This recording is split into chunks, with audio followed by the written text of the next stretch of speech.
This is A's Cast Live, your comprehensive look at the Oakland Athletics. And the pitch is swung on, hit the right field, hit deep. Whitefield going back at the track, over his head, and over the wall. Do you believe that? And 29 other MLB clubs. Ramirez with a drive to deep right, away back, goal! Go Hayes gets a bomb out there by the Rocks. And boy, oh boy, this third inning is now showtime. It is a Judgian blast. All rise. Here comes the judge. Join us as we take you inside the baseball universe, from humidors to spin rates to game-changing moments. We have you covered. Spend your afternoon with us next from the town, only on A's Cast Live. Here's Chris Townsend. Yeah, well, the show open might say A's Cast Live with Chris Townsend, but he's on a beach somewhere in Hawaii right now on a much-deserved vacation for Uncle Townie. Alex Jensen, Cody Elias with you here for the next hour ahead of A's and Brewers from American Family Field as A's Cast Live on the road in the NL Central continues. Alex, you and I both were in Pittsburgh for the series against the Pirates. Great for me to go back home. I'm not going to gloat about that. Townie let me do that all of the last week. But now we're in Milwaukee. Well, why don't we make that the whole show? Let's just make it the whole show. Cody tells us how great Pittsburgh is. Well, it was great. If you're an A's fan, it was great. A's take 2 or 3 against the then first place Pittsburgh Pirates. Now not in first place anymore. They're now a game behind the Milwaukee Brewers in the division. We're going to have Eno Saris coming up at 3:10. He's going to be live from Oracle Park ahead of the Giants series. I forget who they're playing this weekend. That's bad hosting on my part and seeing who the Giants were playing. And we're going to have Jeff Levering, the one of the voices of the Milwaukee Brewers at 3:45. But Alex, it's been a while since you and I have done A's Cast Live. It's good to have you back. It's great to be back, Commander. It's good to see you. And by the way, the Giants are hosting the Cubs. Big series. And there you go. And we've got an exciting weekend of baseball here. The A's are starting to play better, as you just mentioned. It was great to have you in Pittsburgh. Like I said, I'm just happy to be along for the ride. And, as you mentioned, Townie getting the much-deserved time off. And, we all know how hard Townie works, and we enjoy his work. But, yeah, I'm happy to be here, man. Let's talk some ball. Yeah, Townie will be back next Friday when we do A's Cast Live from the Treehouse. He's going to be doing TV. He's been getting a lot of TV time, which is good for him. TV guy. Yeah, I mean, he's got a face. He used to have a face for radio, but now he has a face for television. Not the face like you are, as we say, you're the face of the Stockton Ports. But the A's in Pittsburgh won 2 of 3, 20 runs scored, 32 hits. I got a stat for you. I don't want to steal from Townie, but I got a stat for you. A's are 2-0 and Ryan Noda hits a leadoff. I'm just throwing that out there. Maybe you want to lead him off a little more. Not leading off today. Esty back leading off against his former team, the Esty Ruiz Revenge Series in Milwaukee. What'd you see from the young A's in Pittsburgh the first 3 games in starting Monday in PNC Park? They swung it. They really swung it. And they had a great plan against Mitch Keller, who I know he's been struggling recently, but, coming into that game, you're thinking, oh boy, here we go. Lost 5 in a row.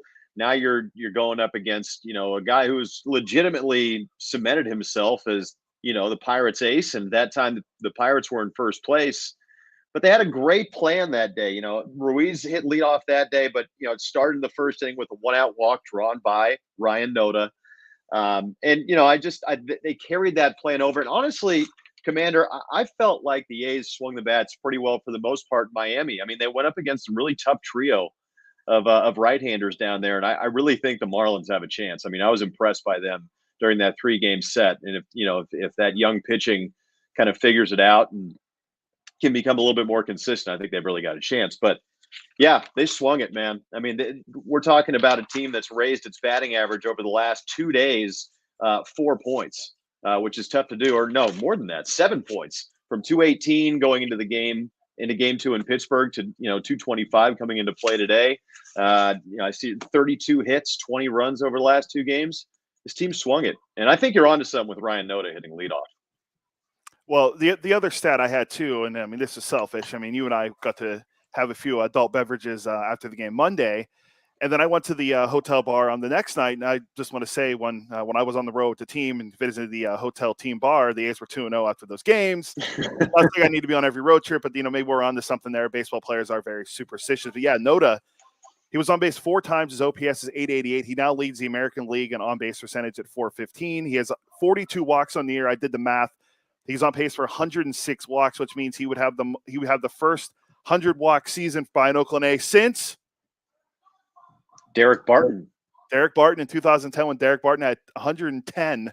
The last guy to do it was Derek Barton in 2010. Jack Cust had 111 in 2008. We all know how Jack Cust was a 3 true outcome guy. Ryan Noda, not so much. I did the little parallel of Ryan Noda. I think maybe it's a little naive, but he kind of reminds me a little bit without the power, but he reminds me a little bit of Joey Votto, his eye at the plate, his ability to go on base. He went to University of Cincinnati. Votto plays in Cincinnati. I know that's a really bad correlation, but I'm really liking what I see out of Noda. He's top 5 in OPS plus in Major League Baseball, not just the American League, at 157. So, league average is 100. He's at 157. And he's top 5 in rated runs created plus at 158. Those are pretty big numbers, and a good start of a nice young career for Ryan Noda as a Rule 5 guy the A's got from the Dodgers. Yeah, and Cody, I mean, it's not just that he's seeing a lot of pitches and walking a lot. He's got some juice too. 7 home runs, as you mentioned, his OPS is 888. His slugging is just over 470. You're talking about 7 home runs, 13 doubles, a triple. I mean, he's really kind of done it all. And when you talk about, like, you mentioned the A's being 2-0 with Ryan Noda in the leadoff spot. For me, what I've kind of come around to, and I was a traditionalist, you want speed, you want a guy like Esteury Ruiz in the leadoff spot. And I'm not saying you don't want a guy like Esty in the leadoff spot. He's been really solid for the A's so far this season. But if I were to ask you who you want potentially getting more at bats in any given game, is there anybody in this lineup that you would want to get more at bats than Ryan Noda? And he gets on base. He's Townie's talked about it. He's a great athlete. He can run a little bit. Now, he's not going to be your prototypical traditional quote unquote, leadoff guy who, once he gets on first base like Ricky, it's potentially a double like Esteury Ruiz. But the only difference there, if you were to hit, let's just say Ruiz 9th and Noda leadoff, the only difference there is that Noda's coming up one more time. But by the time you get to Ruiz, it's just like you're starting your lineup all over again. So I don't know. I think there's something to that. I mean, like you said, Esty's hitting lead off tonight. I think he's earned the right to get his opportunity in the leadoff spot because he's been one of this club's best players so far this season. But what Ryan Noda is doing is really opening eyes, man. I mean, it really is. He's establishing himself as a legitimate big league regular, I think.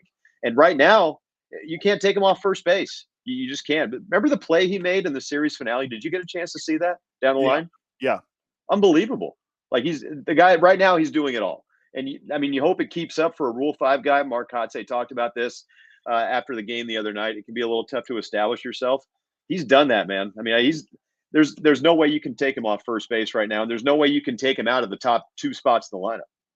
Yeah, and the last time the A's had a Rule 5 guy that came over who was a first baseman, he had a nice little career with the A's in Mark Canha. So the A's have done a nice job evaluating and finding talent in the Rule 5 draft. And we know Noda had a lot of power playing in Oklahoma City, right? That's the Dodgers AAA system. Mm-hmm. So we had some power, but now we're seeing him get on base at a very high clip. And what he's been able to do, I agree with you. We talked about it yesterday, you and I, about having Noda lead off and having Ruiz maybe bat 9th because you want him to get that extra at bat. Because he works the count and he makes pitchers work where guys aren't pitching deep into games, as we've seen with everyone, with all the injuries that have gone up now. Chris Sale is now going to be out until like August. And we already saw with Strasburg and Jacob deGrom, which we'll get into with Eno Saris and after what's happening with Jacob deGrom. But yeah, you have to have Noda in the lineup every day. And he could be the first A's player to lead the American League in on-base percentage. I know it's June 9th. Since Ricky Henderson did it in 1990 and McGuire did it in 96 and Jason Giambi did it in 2000 when he also walked 137 times that year. So it's been a nice start to the year for Ryan Noda. I'll tell you what was interesting, Cody. And, obviously people have talked a lot about Soderstrom. What's his future with the club going to be? Where's he going to play? Is it going to be catcher? Is it going to be first? Could it be the outfield?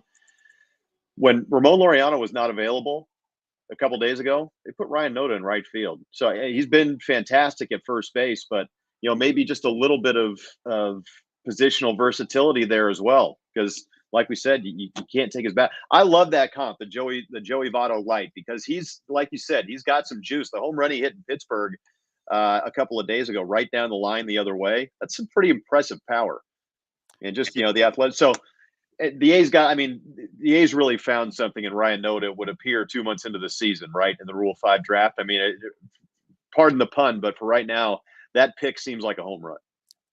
Well done. And yes, in a season that's been kind of disappointing at 14-50, but they've been playing well the last 2 days. Ryan Noda has been just like SC Ruiz. I know Ruiz has only been hitting 191 over his last 10 games, but they've been really nice finds for the A's so far. But no, enough of us. Our next guest is here, Eno Saris of The Athletic, but he has a special open. Let's get the man his open so we can satisfy everyone.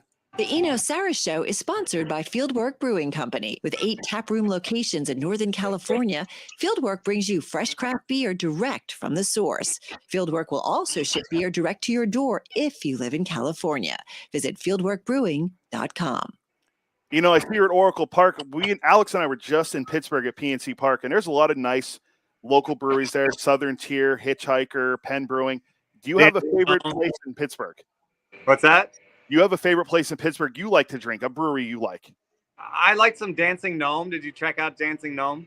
I did not. No, I was just checking out the places that were in the bars that we frequented while we were there. But if you're recommending it, I will make sure I go back the next time. I hear it's a beautiful park.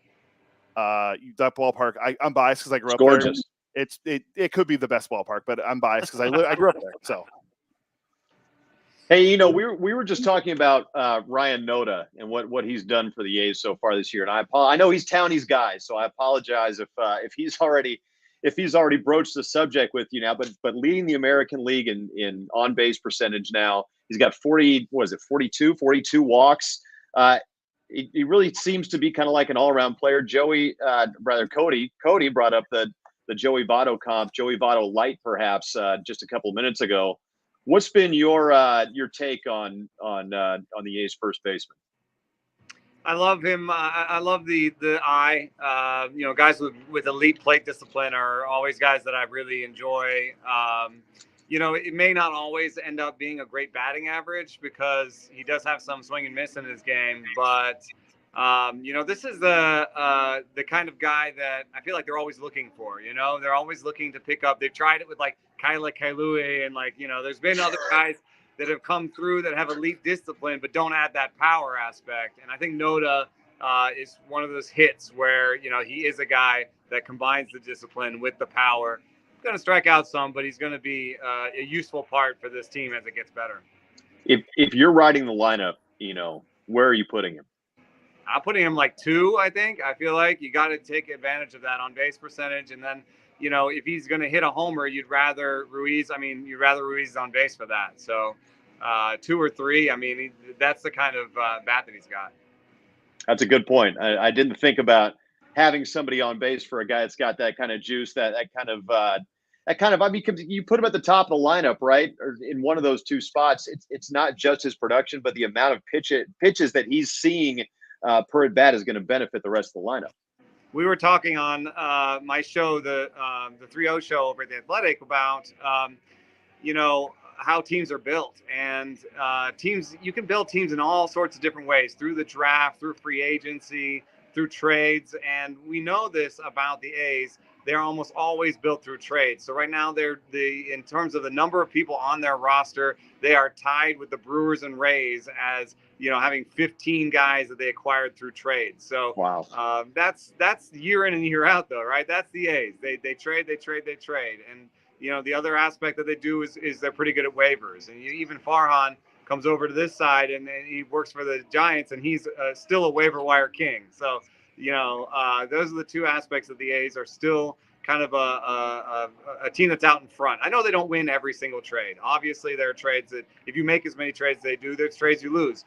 But, they are good at identifying talent on other people's teams, especially talent that's close to the big leagues that maybe scouts don't love, but that their numbers love. And, that's how I see, Ruiz actually fits that bill perfectly. And, and other guys that they've come and gotten in trades have been very similar.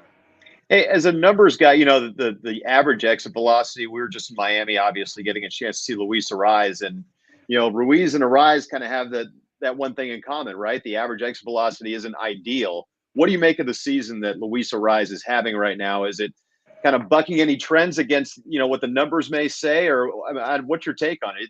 He's been incredible. Yeah, it is interesting. There's nothing harder to project when it comes to numbers than the single. The single is the hardest thing to project. You can look at a guy's exit velocities, barrel rates. You can say, oh, doubles, homers, I got this.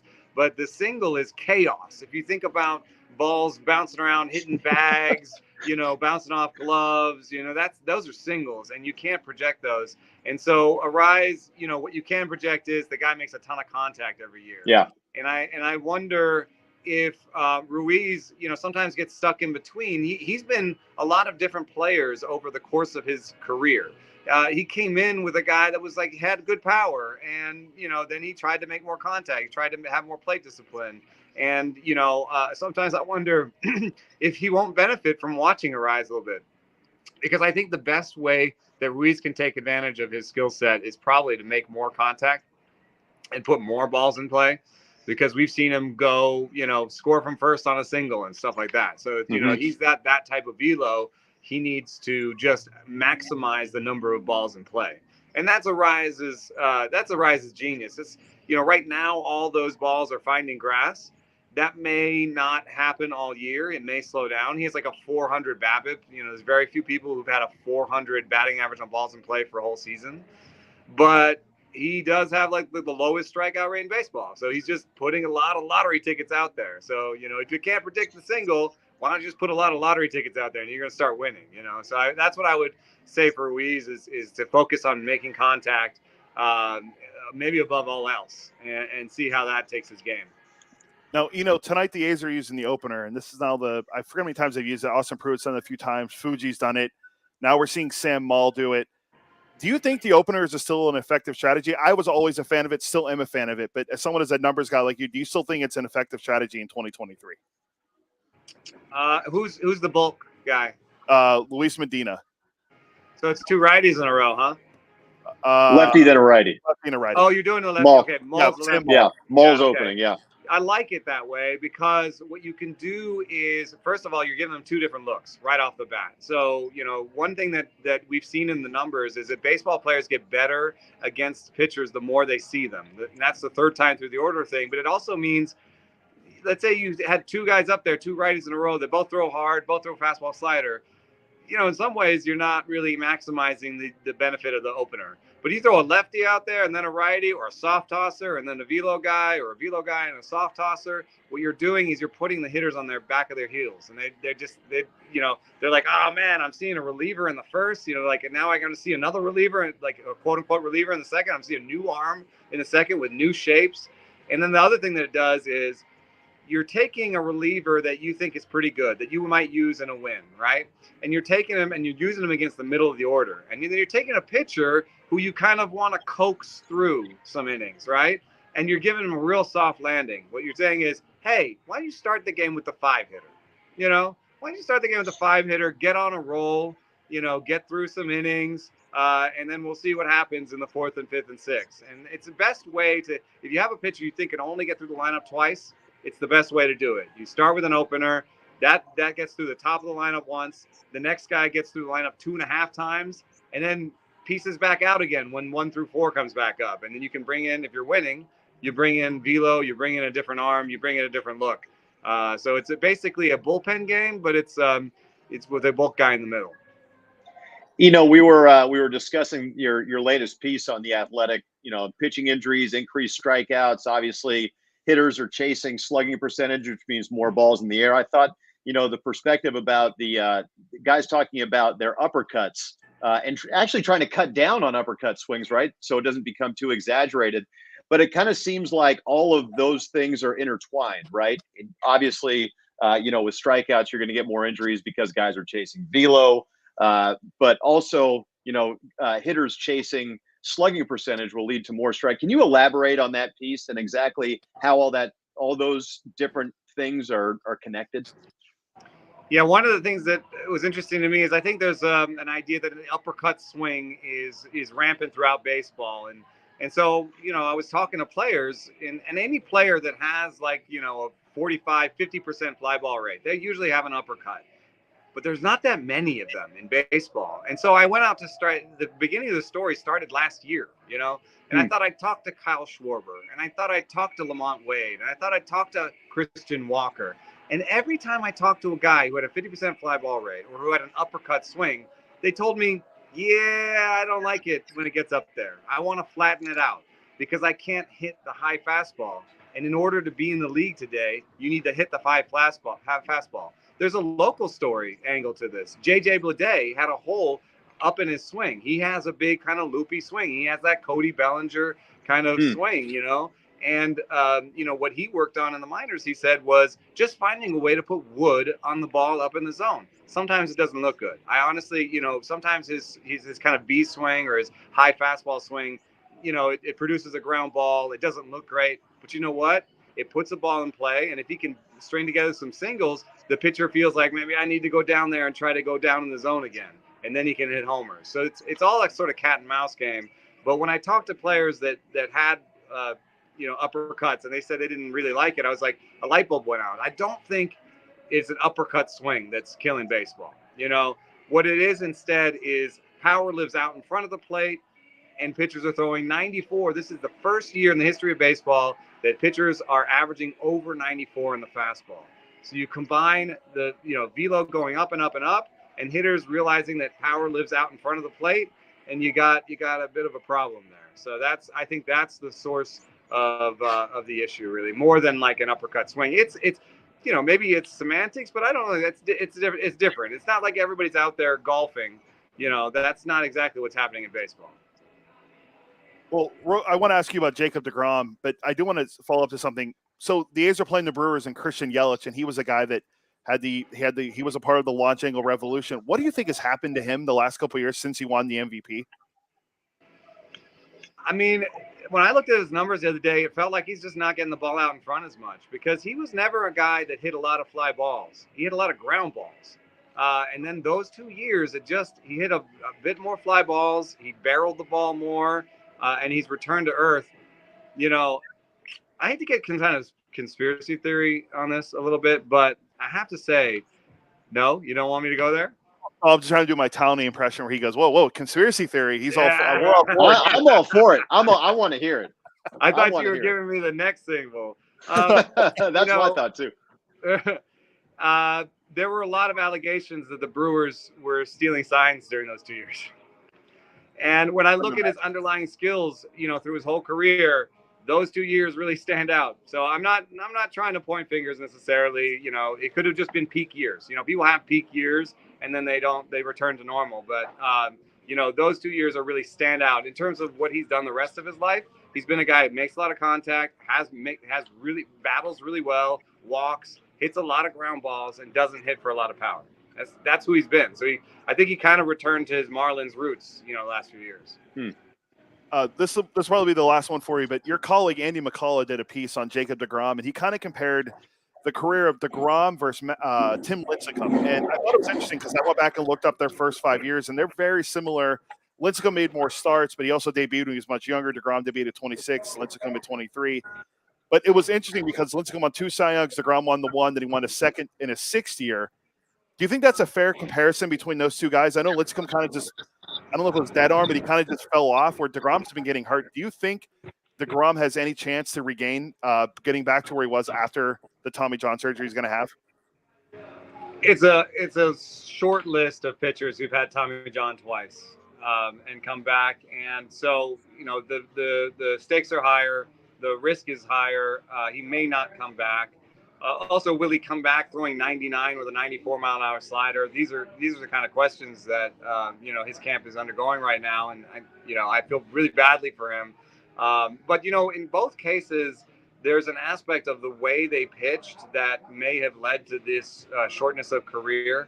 If you look at direct stress on the elbow, and we can do this now, we can put elbow like Modus sleeves on people, and we can directly measure the stress on the elbow.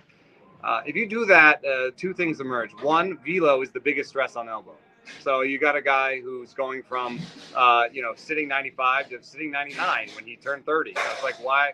This is everybody else's velo goes down and deGrom's keeps going up. That was weird.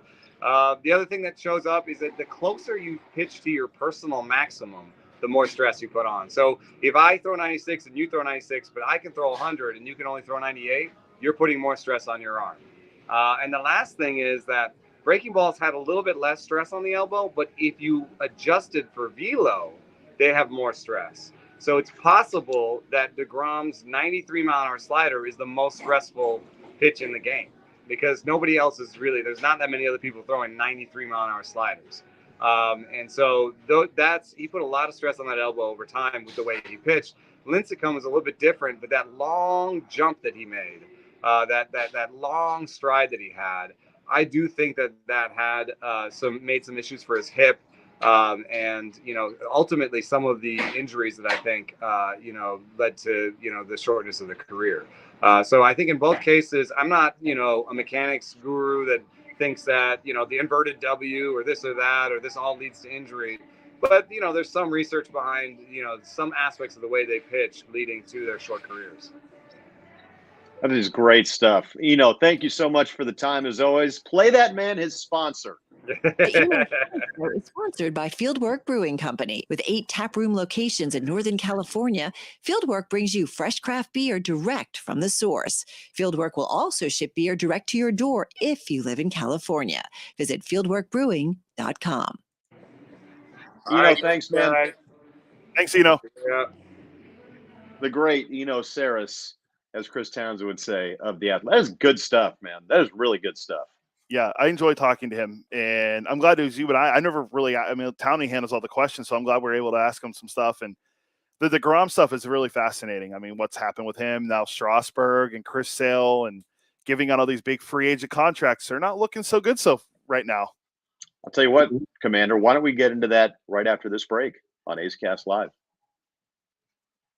This is Chris Townsend. There are 2 things that are a must for me: comfort and style. Whether I'm playing golf, going to dinner, I've got to have the right feel. That's why I've partnered with Linksole, and you're going to love Linksole. They have just released their new spring line, new fabrics for their polos, lightweight and perfect for technical performance. Linksole also has new styles for their layers and hoodies with cool prints and seasonal colors. You know what they say in the big leagues: look good, play good. Go to linksole.com. That's linksole.com.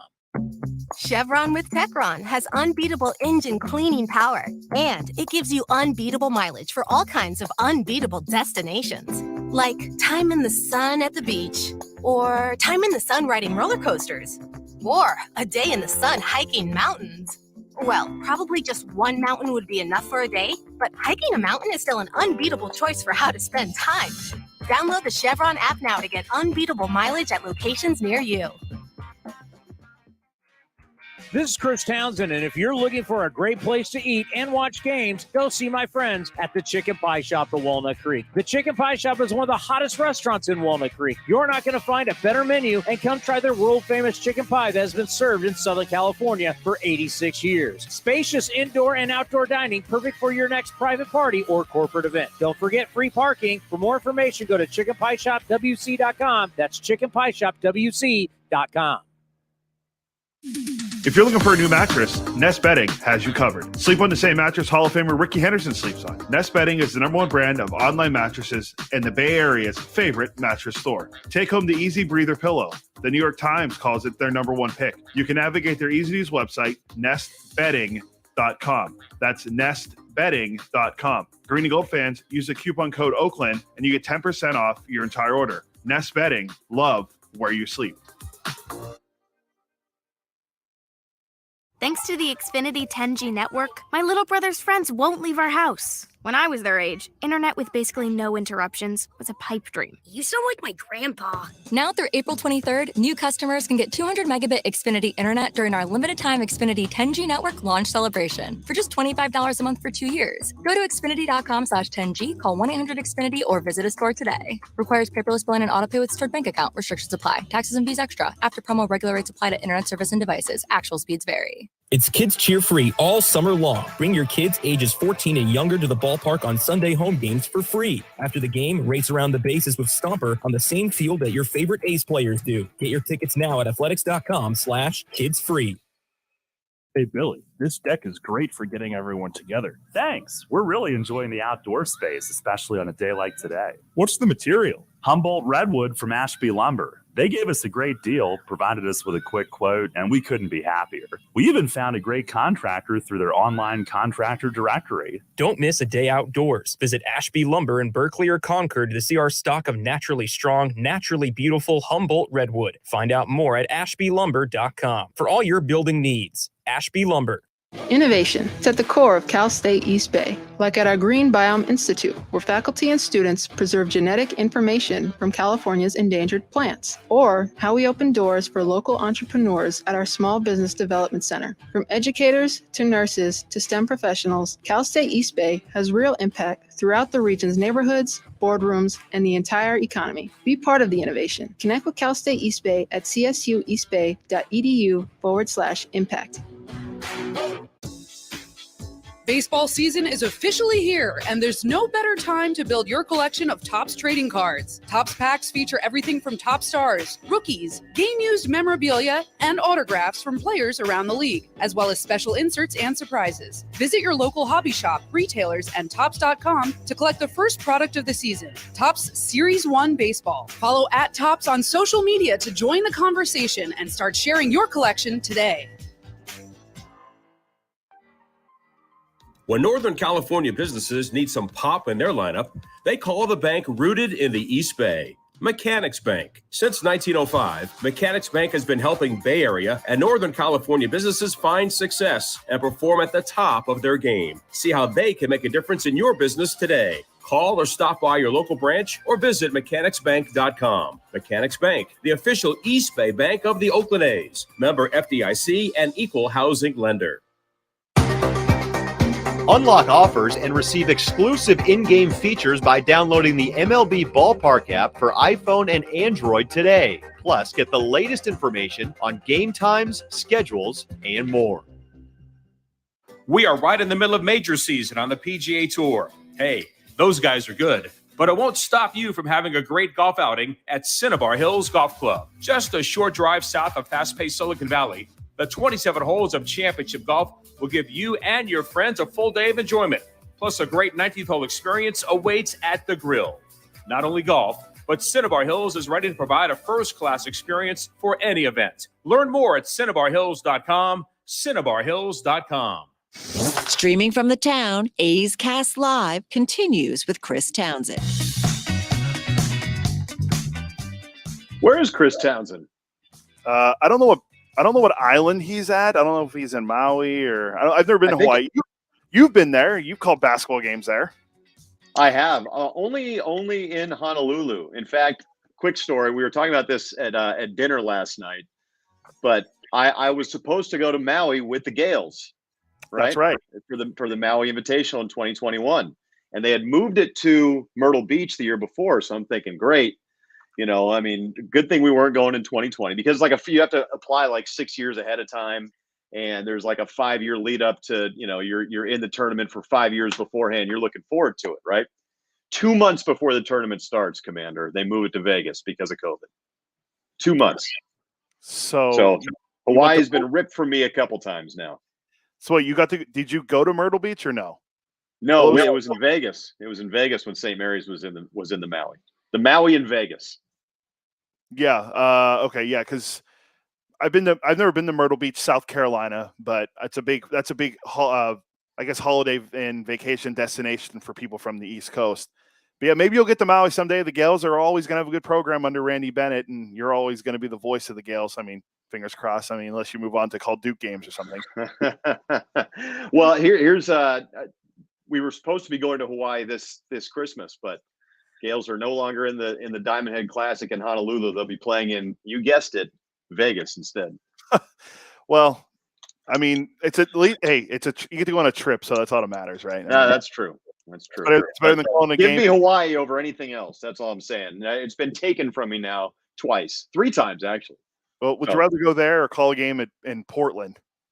Actually, I actually like Portland. Yeah, Portland's not bad. Portland's not bad. I'd rather call a game right here in Oakland. That's what I'd rather do.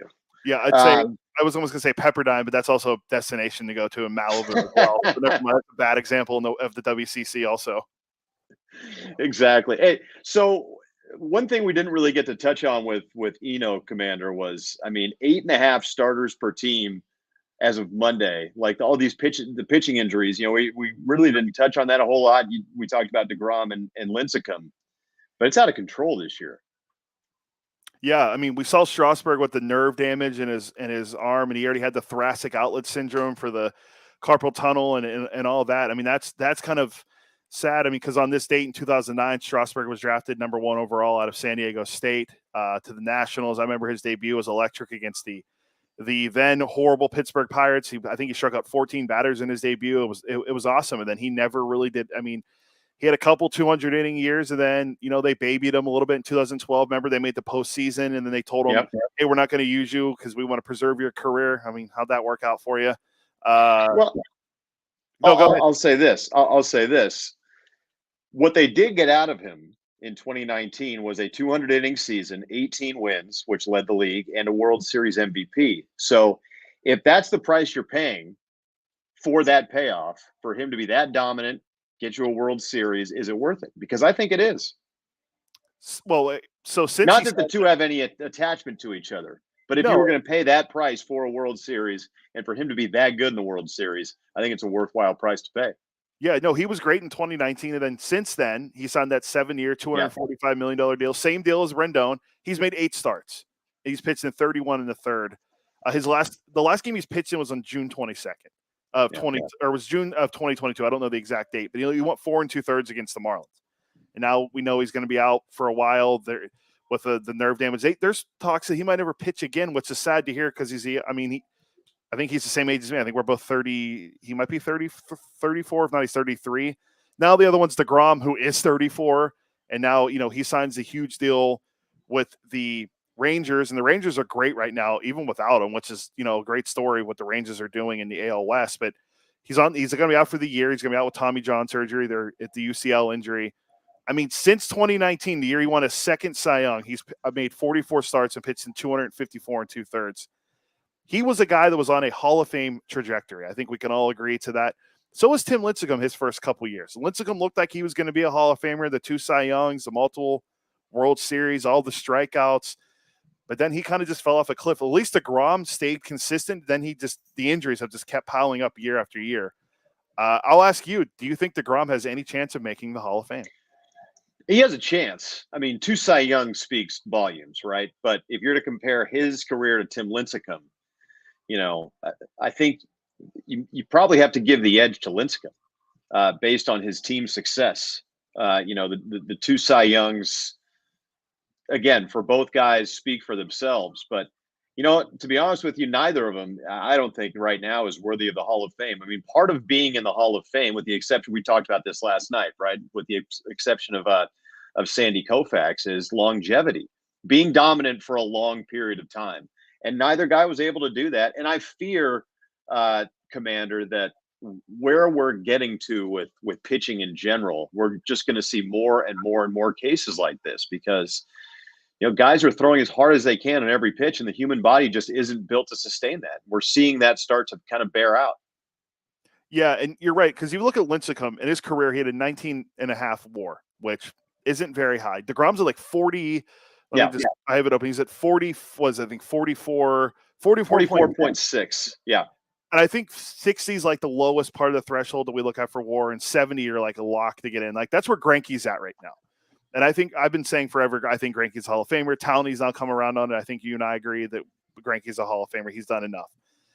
If DeGrom could come back at 36, 37 and have a couple dominant years, but he's going to have to be like an 8+ WAR guy just to get anywhere near 60 or more. I don't know. As Eno Saris told us, 2 Tommy John surgeries. Not many guys come back from that. I mean, Verlander came back from it, but it was only his first, I believe, right? Verlander never had one. Yeah. And he came back and he's still throwing hard, but he's not even doing that well for the Mets. And the Mets gave him all that money, and they're 3 games under 500 and like 8 games back in the NL East. So we were all expecting Verlander to be the last guy to come anywhere close to 300 wins. Now we're looking at guys that can get maybe the 200 wins to, almost 180, because it's just the way the game's evaluated now. Well, you know what? I think, talked about the cat and mouse game too, and I think there's a pendulum that's going to swing back the other way at some point. We're going to see more guys, at least more guys that stay in the big leagues for a long time, sinker ballers, guys that throw 94. The biggest difference between a guy like Verlander and Scherzer versus a guy like DeGrom is throwing as hard as he can on every single pitch. Talked about Tim Lincecum's the wear and tear on Tim Lincecum's body due to his mechanics.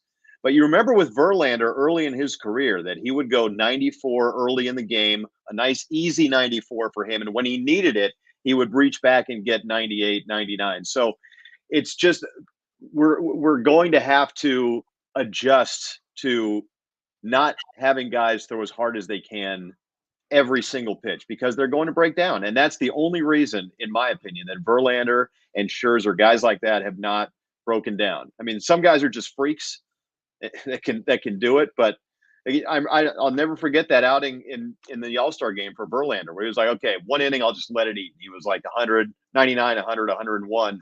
He was never like that in any of his starts. Yeah, and it's funny because I'm now working with another college pitcher, you pitching at St. Mary's, and just thinking about what Verlander's been like and how these guys, I mean, Verlander's like the perfect case for young pitchers, like a Luis Medina. I talked with Tony about this a couple weeks ago. We talked about it on the show. Is maybe like making Verlander the model for young starting pitchers like Medina who throw in the upper 90s to be a guy that throws 94, 95, and then push it up to 100, 98 to 100 if you can later in the game where you saved all that energy for then. DeGrom never learned that. DeGrom was going 99 to 100 every pitch and then throwing the slider out and the break on his elbow with the slider. Now, I wasn't a pitcher. I was a horrible power hitter in high school, so I know nothing about pitching when it comes to that aspect with arm injuries. But DeGrom needed to learn. That's something that he should have been taught a long time ago. If you look at all those young pitchers the Mets had with him and Harvey and Syndergaard, none of them have done anything since then. And it's a shame because they had so much potential, but DeGrom had a chance to be a Hall of Famer, and it's a shame we might never see him be the same again. Somebody put a picture of those five guys. It was like a promotional picture. They're all holding a baseball like this. Did you see that? I think it was like out of the league, 4.88 bullpen, ERA coming out of the bullpen. Tommy John, like it was crazy. And Syndergaard, but that was they were supposed to be the future of baseball. Yeah, and Syndergaard's now on the injury list again for I forget what they said his injury was, but it's more of like a reset is what they're calling because he's been he's been struggling for the ineffective. And Steven Matz is the bullpen guy you were referring to with the Cardinals. Obviously Harvey's out of the league, so there's the guys right there. Oh, and the other guy's Zach Wheeler, who Wheeler's been pretty good, but but that other than that, all those other guys have struggled. And DeGrom has struggled to stay healthy. Well, and you talk about, the prototypical build for a starting pitcher, big, a big guy is going to avoid injuries. Not if you're throwing as hard as you can every single. And Syndergaard's a monster, DeGrom's a big guy. So the science is coming along. So, we'll see how it plays out. But I really do think the pendulum's going to swing back to us seeing, more and more guys who are, shoo-ins for the Hall of Fame or at least better bets for the Hall of Fame, like a Zach Greinke, like guys who put less stress on their arm because of their longevity. Yeah, hopefully we go back to that. I'm a sucker for the velo and the strikeouts. I think a lot of us are because that's the way the game is now transitioned into from the era of Greg Maddux and the guy in pitchers like that to where now you want the guys that throw 98 to 100 to 104 like Ben Joyce does with the Los Angeles Angels. Mm-hmm. I hope we go back to guys that don't throw that hard and we're not having so many Tommy John surgeries. But going into Monday, we talked about this with but Jason Stark's article. Every team's been using like around 8.5 starters per team so far this year. And that was going into Monday. So I don't know how much that's changed since Monday because we're now at Friday, but that number is going to keep going up and we're going to keep seeing more starting pitchers used by every team because that's so many guys just keep going down with injury. Look at a guy like, I know we don't like to talk Giants on this program, and I don't like to talk Giants, period, to be honest with you, Commander. But look at a guy like Logan Webb, right? I mean, he's been very effective, 92, 93, movement, deception. I mean, and let's be honest, it makes for a more digestible product. Yeah, no, I agree. And you look at a lot of their guys too. I mean, DeSclafani, Alex Cobb's had a nice year. I mean, all those guys. None of those guys really throw that hard. So maybe I don't want to say they're a throwback to it, but it's nice seeing some teams not prioritizing velocity and they're looking for guys that they can get outs and trust their defense behind them, because that's essentially what the guys are there for. If we wanted all strikeouts, then we wouldn't have defense playing behind. If we had a guy that could strike everybody out, what's the point of having 8 other guys on the field? You know who's had a lot of injuries to their starting rotation this season? The Brewers. The Milwaukee Brewers. They have gone through a laundry list of starters. Brandon Woodruff is out until after the All-Star break. Corbin Burns has been, hit and miss. Andy Ashby. Is it Andy Ashby? Why is Andy Ashby in my mind? It is an Ashby. Aaron Ashby. Aaron Ashby. I knew it was an A. Yeah. It was a double A in this case. Aaron Ashby. Wade Miley has been out. He's not a velo guy, but anyway, we got a chance to catch up with Brewers broadcaster Jeff Levering. This will also play on the pregame show, but Jeff Levering joined us for a good 15 minutes or so. Here's what he has to say about the whole situation. Cast Live, we're joined by Jeff Levering, Brewers broadcaster. Jeff, thanks for taking the time. Thanks for your hospitality here at beautiful American Family Field. Yeah, my pleasure. Welcome to town. Probably your first trip to Milwaukee is what I'm guessing, right, Alex? That is correct. But it's a beautiful ballpark, beautiful city. So I got to start here, Jeff. How long before we can expect the broadcasters to start rocking mullets? What's it going to take? Well, rocking mullets for the broadcast crew, I think you'd have an easier time getting the radio guys to do that. TV guys might be a little tougher. I will say Bill Schroeder, our television analyst, has a pretty good Barry Melrose going right now. It's not as tight on the sides, but I will say it's pretty Joey Weimer-esque on the back. So he's already got the party going. The vibes in that clubhouse, what do you feel when you go in there? Because, seeing this club from afar, and especially recently with Joey Weimer starting to play well, it seems like a fun-loving group. I know that's, a lot of clubs are like that nowadays, but what's the vibe like when you go down to the clubhouse with the Brewers? Yeah, winning really helps a lot. There's no doubt. When your club is successful, that helps for a very good winning mentality and a good happy-go-lucky type of situation in the clubhouse.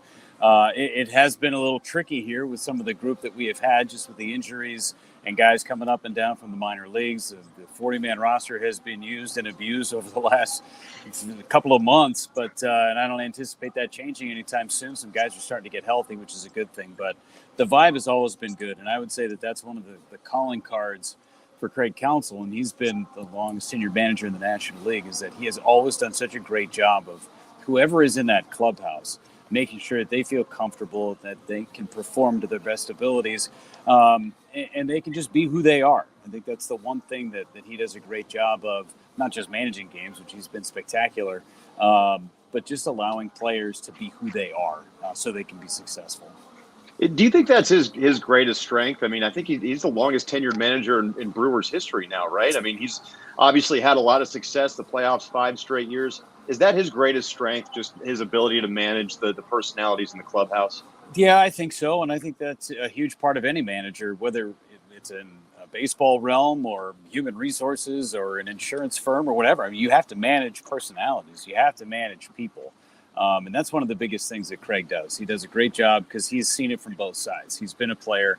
He's been a manager now. He's been in the front office. He knows what it takes to be successful. He's won 2 World Series championships. I mean, he knows what to do in these situations. I do think that is a huge asset that he has. And it is one of the reasons why the Brewers have been successful. They've made very good moves. They've played very well. They've had great pitching. They've done a great job of acquiring these guys and keeping them and drafting young talents and having them pay off. But you have to have a cohesive unit at the top to make sure that all those things vibe the way they're supposed to vibe. Obviously it was a disappointing end to last season, coming up just short of the National League wild card, but several moves in the offseason. Some of them have paid off, some of them haven't. In your opinion, Jeff, what has been kind of the most impactful move or maybe non-move that the front office has made coming into this year? I think a couple of big ones, certainly bringing in William Contreras from the Braves as part of the 3-team deal. Of course, Ruiz is having a great season for the A's, 29 stolen bases to lead everybody. But bringing in William Contreras and really shoring up the catching department has been a big key. I think Brian Anderson, having him come back from Miami, having him be healthy, his ability to play multiple positions has certainly helped this roster. Those are just a couple of them. When Wade Miley was healthy and a part of this rotation, He was a huge glue guy, and he wants to come back. He's probably going to be back sooner than anticipated. They said 6 to 8 weeks. He's probably going to be back in about a month after his shoulder injury.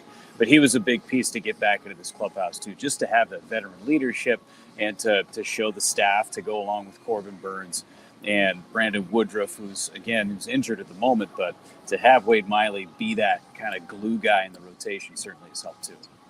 We're visiting with Jeff Levering, Brewers broadcaster, TV and radio, right, Jeff? You kind of make the move back and forth?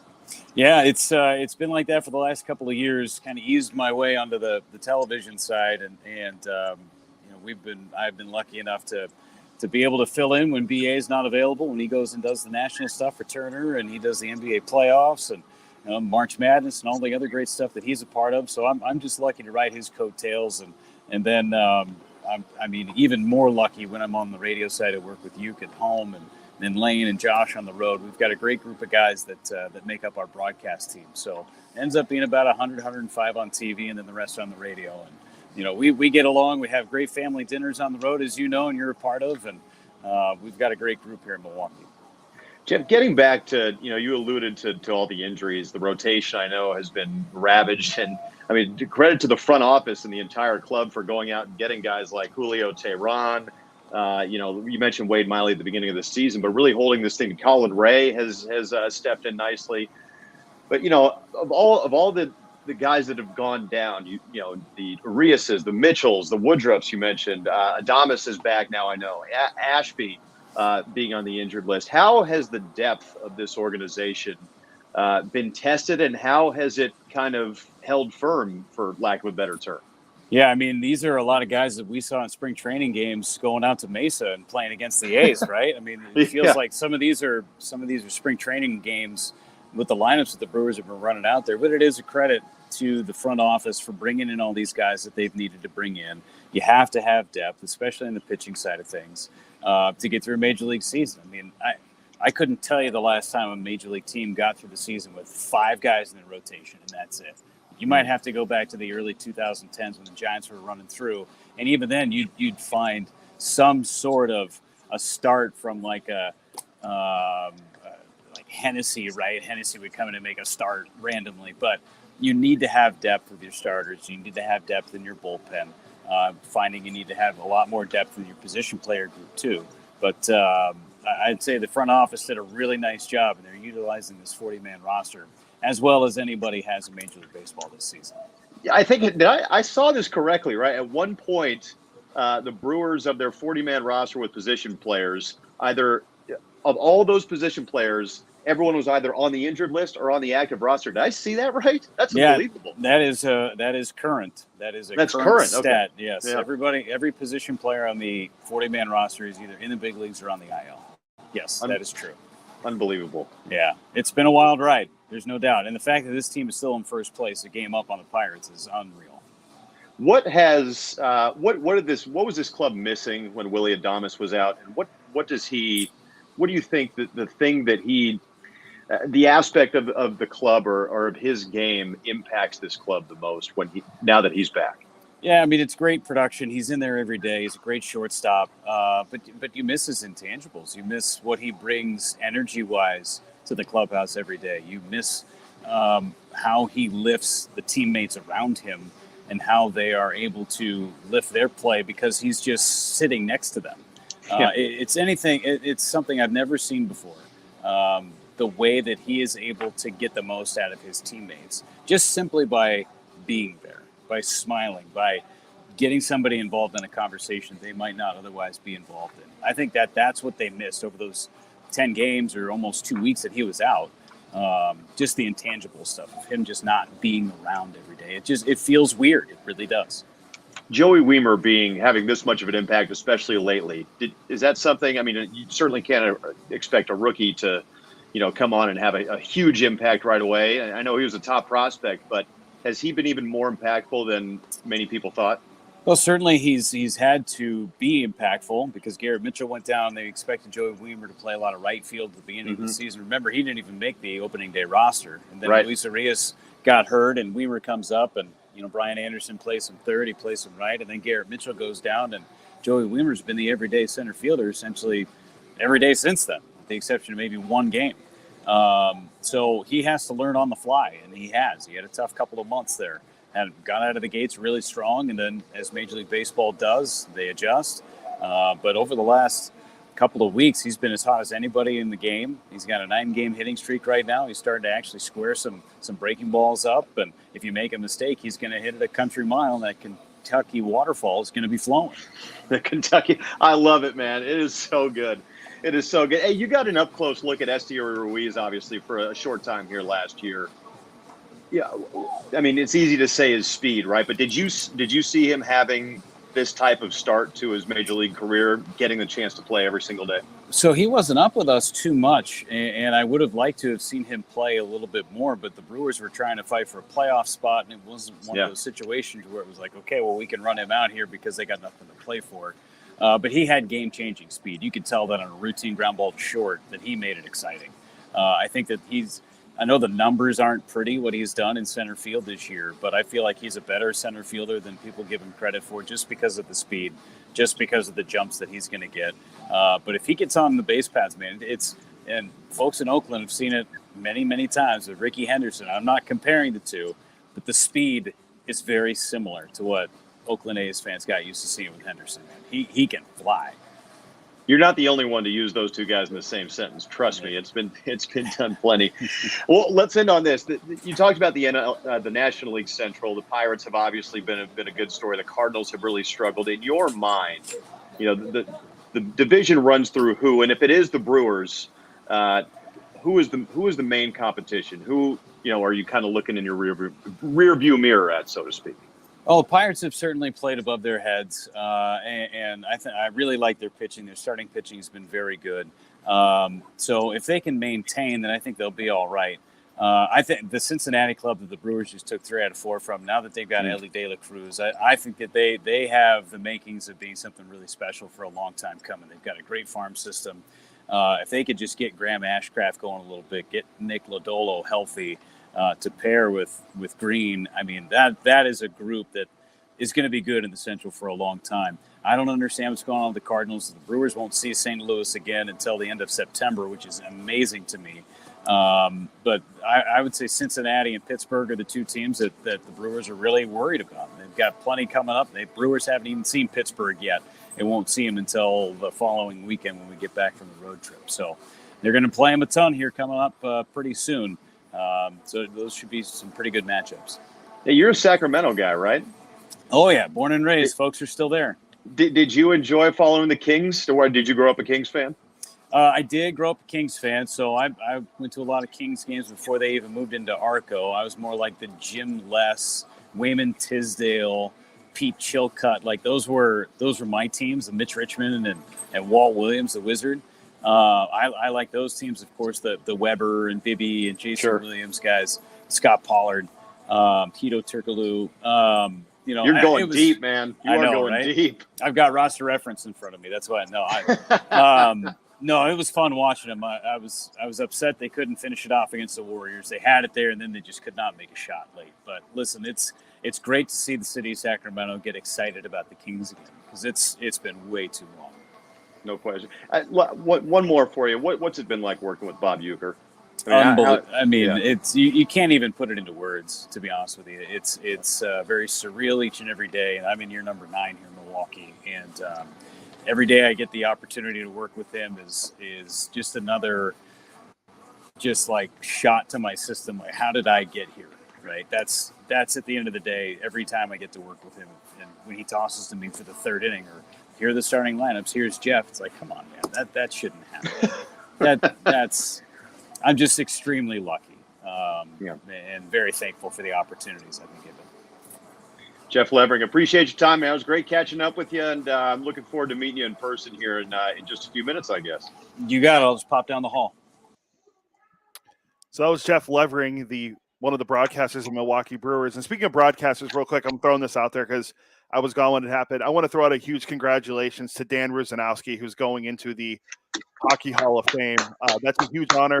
I'm happy for Ruzy. I'm sure all A's fans and Sharks fans are happy for him. I wanted to get that in. But Alex, first time we've worked together on this show since, 2019? And I know it's only an hour, but I thought we did a great job. Hopefully we can do it again more going forward, when Townley takes some time off, because the guy works literally every day. So it's nice for him to get a nice vacation. He'll be back next week, but it was a good chance for you and I to reconnect before you come down and live in my apartment for a week while the Ports are in town.